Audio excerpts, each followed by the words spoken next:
અમદાવાદ વિમાન દુર્ઘટનામાં વડોદરાના 2 હતભાગીના મૃતદેહ વડોદરા ખાતે લાવવામાં આવ્યા છે.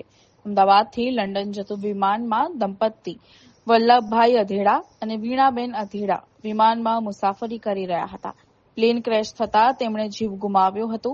ત્યારબાદ ડીએનએ મેચ થતાં તેમના પાર્થિવ શરીરને અમદાવાદથી પોલીસ એસ્કોર્ટિંગ સાથે મૃતદેહને વડોદરા વાસના શિવશક્તિ સોસાયટી ખાતે લાવવામાં આવ્યો હતો. પરિવારજનોએ તેમના અંતિમ યાત્રામાં સોસાયટીના રહીશો જોડાયા હતા તેમજ અંતિમ વિધિ વડીવાડી સ્મશાન ખાતે કરવામાં આવી હતી.